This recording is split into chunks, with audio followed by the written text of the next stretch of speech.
So there's 4 things that we're going to concentrate on today in my program. I'm going to try to balance your nervous system as best I can to get your sympathetic nervous system, your hypervigilant fight or flight, more balance with your parasympathetic one, your what they call your wine, dine, feed, breed. I call it the chillaxin one.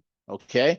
Those are always working together. One goes up, one goes down. One goes up, the other one goes down. Like this, like yin and yang, like a seesaw. You need both. Okay. And then that's going to make a difference in how blood flows, right? Remember the pre-course video? If you're stuck in sympathetic dominant hypervigilance, stuff contracts. Blood flow slows down to the gut. Just remember that. Blood flow slows down to the gut. When you're more parasympathetic and relaxed, blood flow goes into the gut because now it's time to digest, right? Remember that fact that you're not going to turn on your digestive enzymes and digestion when you're in fight or flight, because the last thing your body says is, dude, we don't have time to eat. You got to not die, because it's hard to heal when you're dead. So survival comes first. Many people are stuck in hypervigilant fight or flight for years, and they slowly choke off blood flow to the gut, and then things die, right? Things die. And then you've got the blood flow and the lymph flow with the sympathetic dominance. But listen, guys, it goes both ways. You can have excess tightness or tension in the body, which slows down blood flow. This is really important because I'm going to cover this later. This is really, really important. And you get stagnated blood flow and lymph flow around nerves.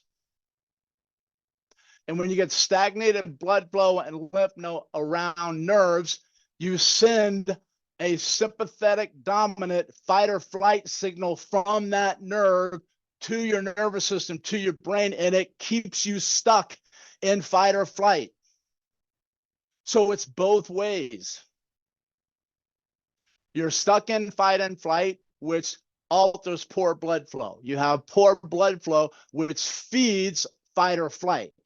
That's why the stuff I'm going to show you to work around your spine is going to be so incredible for you, because most people have stagnated blood flow and lymph flow along the spinal cord, spinal nerve roots, the spine itself, the actual vertebra themselves.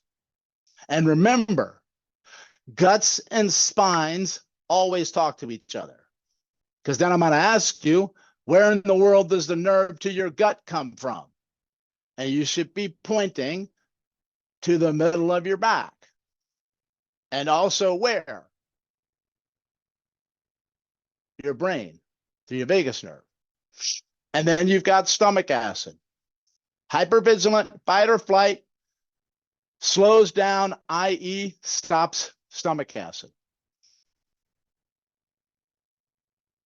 This was one of my biggest issues that I suffered with. It's one of the reasons that I had a lot of bacterial infections. Dysbiosis basically means your gut's a hot mess. And I had a systemic full body candida infection that I could not get rid of. And there's no way in the world you're going to get rid of a candida infection if you have low stomach acid. That is not happening. No way. Okay. Low stomach acid, you're always going to struggle. That's one of the biggest things that you're going to learn in my course. And then we look at gut motion.